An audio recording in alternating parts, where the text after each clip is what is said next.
नमस्कार दोस्तों, जैसे कि आप लोगों ने देखा हम लोग बहुत ही पार्ट्स ऑफ उत्तराखंड घूमे। अपने जॉय को वहाँ शेयर किए हिमालय के साथ, और हिमालय का जॉय अपने साथ शेयर किए। तो मैं शुभम से कुछ क्वेश्चंस पूछने जा रहा हूँ इनसे। मैं ये सरप्राइजिंग वीडियो है इनके लिए, इनको पता नहीं है क्या क्वेश्चंस आने वाले हैं। और इनसे देखते हैं क्या ये आंसर देती हैं। तो आपको हिमालय में जाकर कैसा लगा, सबसे पहला तो आप यही बताओ। देखो, हिमालय में तो मैं पहले भी घूम कर आ चुकी हूँ, लेकिन इस बार का जो एक्सपीरियंस था वो पहले के हिमालय से बहुत अलग था।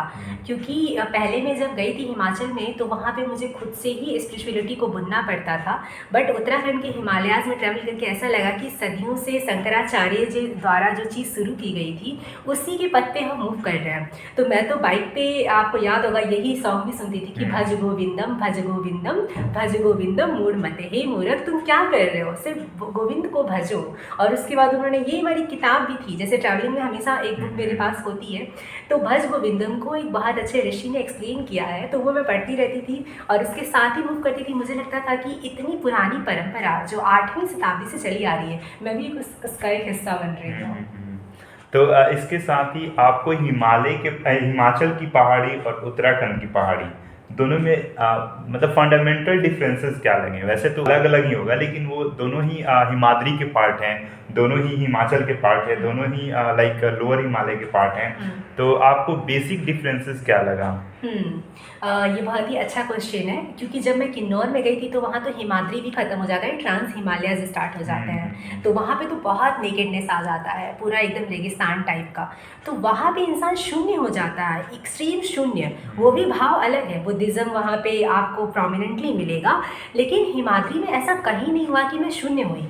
मैं शून्य हो ही नहीं सकती थी, क्योंकि मेरी माँ जो कि गंगा माँ है, यमुना माँ है, वो हमारे साथ चल रही थी। तो एक बहुत भाव था उसमें, वो शून्य नहीं हो रहा था। एक, मैं कह सकती हूँ कि भक्ति का भाव कहा जाए या फिर वात्सल्य का भाव कहा जाए, वो एक्सट्रीम पे था। मतलब जैसे कि वो सॉन्ग सुना है हम लोगों ने बचपन से कि मानो तो मैं गंगा माँ हूँ, न मानो तो बहता पानी। अब इसको सुन के जैसे ही आप हिमाद्री को देखोगे, हिमाद्री से गंगा निकल रही हो चलती खेती, तो फिर आपके मतलब फुल ऑफ टीयर्स हो जाओगे। ऐसा रेयरली होता था हिमाचल की पहाड़ियों में। वहाँ तो आश्चर्य से इंसान का मतलब अस्तंत रह जाता था, बट यहाँ तो आश्चर्य नहीं, भाव से इंसान भर जाता था उनकी पहाड़ियों को देखकर। और जैसे ही आपने यमुनोत्री को टच किया और गंगोत्री को टच किया, वहाँ पर क्या आपका भाव था?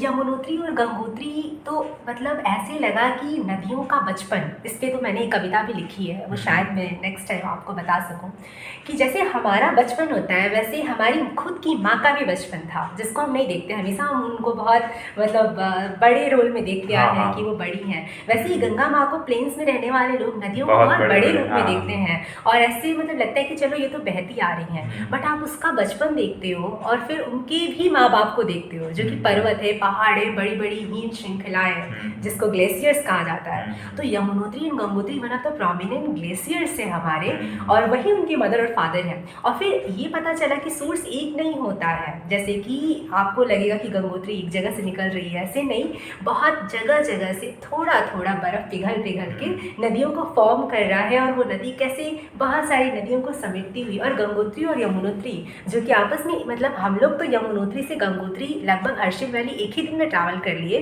बट उस पानी को वहाँ से निकल के प्रयागराज आने में गंगा से और यमुना से बहुत टाइम लगता है, तब जाके वो वहाँ पे वो लगभग 200 किलोमीटर के डिस्टेंस पर दोनों नदियां हैं हमारी, लेकिन उनको 1,000-1,200 किलोमीटर डिस्टेंस पे, और इसके साथ साथ कई शहरों को वो सींच रही हैं। और फिर हम ऐसे समझ पाते हैं कि इतना दिव्य इमोशंस की वजह से ही इन सब चीज़ों को, जैसे प्रयागराज है तो उसको तीर्थ माना गया है, क्योंकि वहाँ पे हमारी सभ्यता को सींचने वाली 2 महान नदियाँ, और पता नहीं ना जाने कितनी नदियों को समेटते हुए वो लेके आ रही है। जैसे कि हम लोग भागीरथी से आए और हम देवप्रयाग में वहाँ अलकनंदा रिवर रहती हैं, तो उनके साथ जब वो मिली तो फिर एक अलग भाव, मतलब अभी तक तो हम देवप्रयाग गए, उसके ऊपर भी 5-4 प्रयाग और हैं, जिससे कि गंगा अलकनंदा और सारे अपनी ट्रिब्यूटरीज अपनी बहनों को लेकर आती हैं। और उसके पहले हम लोग सिर्फ भागीरथी को देख रहे थे, लेकिन बाद में हम लोग गंगा को देखने लगे अगर देखा जाए तो। हाँ। जब वो दोनों नदियां मिलती हैं। शिवा के टेम्पल के पास आप कैसा महसूस की जिसमें हम लोग जल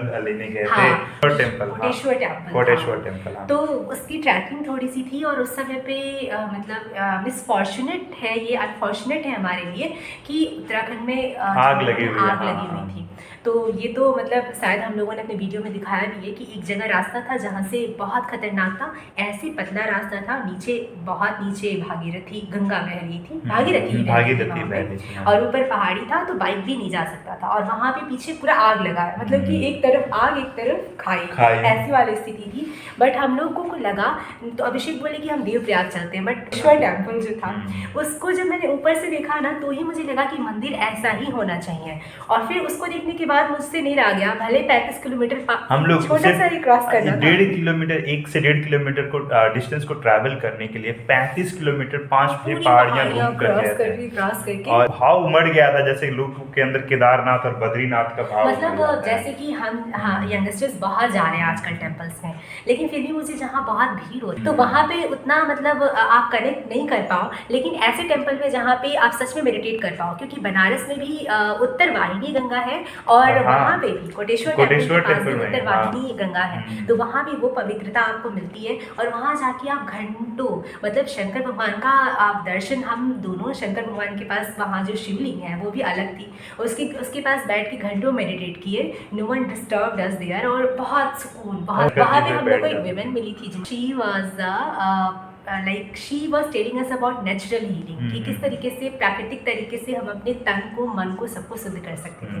तो योग का नॉलेज जितना उनको था उतना शायद हमें भी नहीं है, तो ये थोड़ा सा एम्बैरेसिंग भी आपको लगता है और बहुत अच्छा भी लगता है। And I hugged her and it was so blessful. सबसे पूरे रास्ते में सबसे ज्यादा चैलेंजिंग मोमेंट आपको क्या लगा पूरे ट्रैवलिंग में, अगर 1 सेकंड के लिए आप याद कर पाओ तो? चैलेंजिंग मोमेंट ऐसे तो एक नहीं है, 2-4 याद आ रहा है, बट फर्स्ट चैलेंज मुझे तब लगा जब हर्षिल वैली हम लोग जाने वाले थे और शाम हो गई थी और बरसात हो रही थी कंटिन्यूसली, और फिर जहाँ पे बैठ के हम लोग अपना मैगी वगैरह खा रहे थे, बाद में पता चला कि वो बांस से बस बनाया गया है। तो इट वाज वेरी चैलेंजिंग कि कैसे, क्योंकि आप पहली बार जा रहे हो, आपको पता नहीं है वो कितना डिस्टेंस पे कैसे, और रास्ते में इतनी खतरनाक हिमाद्री की पहाड़ियाँ, तो इट वाज मोस्ट चैलेंजिंग। और उसके बाद 2-3 जो आपने बताया है श्रृंखला में, तो आग जहाँ पे आग लगना, that was extremely challenging for me. उसके बाद जब मैं लौट के आ रही थी हिमाद्री से, तो मैंने जैसे देखा कि सड़क पूरा गिर चुका है। उसके बाद तो मुझे रास्ते पे ही थोड़ा सा यकीन उठ गया कि भाई रास्ते पे जा रहे हैं, सब कुछ सही है, कोई गाड़ी नहीं आ रही है, बहुत केयरफुली ड्राइव कर रहे हो, बट ये खुद रास्ता ही अपने से जो भसकना कहते हैं वही हो जाए तो what can we do there. सबसे ज्यादा दुख कहाँ पर हुआ आपको पूरे ट्रिप में अगर देखा जाए तो? थोड़ा सा मतलब इमोशनल पॉइंट से, जब आप किसी नदी का ओरिजिन देख कर आते हो, उछलती खेलती नदी, और टिहरी डैम में जब उनको बांधा जाता है, और उसके बाद हमको भी यही बहुत ज़्यादा दुख हुआ जिस तरीके से वो बहती हुई गंगा भागीरथी निकल रही हैं और उनको लाकर और हम लोग टिहरी में बांध देते हैं, और यहाँ तक कि बहुत दिनों तक उनका जो भी टिहरी डैम से निकलने का स्रोत था। बाद में हम लोग रैशनल पॉइंट से सोचे कि ये क्या इसका वजह है, कैसे है, टिहरी डैम की क्या नेशनल इम्पोर्टेंस है, तो बहुत ज़्यादा है, लेकिन फिर भी आप उस नदी की मायूसी को इग्नोर नहीं कर सकते हो, जो वहाँ पे वो नदी महसूस करती जो इन्वायरमेंट लॉस हो रहा है हर दिन, उसको इग्नोर नहीं कर सकते हो। दूसरे दुख का कारण जब हम यमुनोत्री पहुँचे तब हुआ, हमें जान की बहुत ज़्यादा कंस्ट्रक्शन वहाँ पर, कंस्ट्रक्शन होना चाहिए, मैं ये नहीं कहती कि नहीं होना चाहिए, बट साथ साथ में कुछ तो इंस्टीट्यूट हो जो कि उनको गवर्न कर रहा हो, कि देख रहा हो कि नहीं भाई यहाँ पे नहीं, इस पहाड़ी के पास नहीं, यहाँ पे नहीं, कुछ तो ऐसी चीज़ें होनी चाहिए कि बहुत ही फ्रेजाइल इकोसिस्टम है वहाँ का हमारा। और ये सिर्फ इसलिए नहीं है कि हमें एनवायरनमेंट सेफ करना है, वहाँ पे रहने वाले लोगों के लिए वो खतरनाक सिद्ध हो सकता है, जैसे कि हमारे बद्रीनाथ के पास जोशीमठ में हुआ था, वो कंडीशन हमारी किसी भी तीर्थ बहुत भयानक हुआ है। फिर हम उसमें कितने सारे लोग अपने पेरेंट्स को खो दिए थे, कितने सारे लोग अपने अपनों को खो दिए थे, तो फ्यूचर ऐसा हो सकता है, फिर आप ना गंगोत्री को ब्लेम कर सकते हो ना ही यमुनोत्री को। नेचर अपने आप को ओवर द टाइम साफ करते रहता है, नेचर पे आप बर्डन नहीं बना सकते। हाँ, वन ऑफ द जियोलॉजिस्ट पे है, और फिर हम लोगों ने ये सोचा कि भाई आज रात में हमें सेफ है, इसी के लिए हमें ग्रेटफुल फील करना चाहिए, क्योंकि continuously even right now the movement is on, the Himalayas is creating, अभी भी वो कंस्ट्रक्शन क्रिएटिव फेज में है, ऐसे रुका हुआ कुछ भी नहीं है वहाँ पे। So I think your questions are over now. नहीं नहीं, अभी बहुत सारे क्वेश्चन हैं हमारे पास, लेकिन वो अगले एपिसोड में आएगा। Okay. तो नमस्ते दोस्तों, फिर मिलेंगे आपके आपसे एक नए वीडियो के साथ।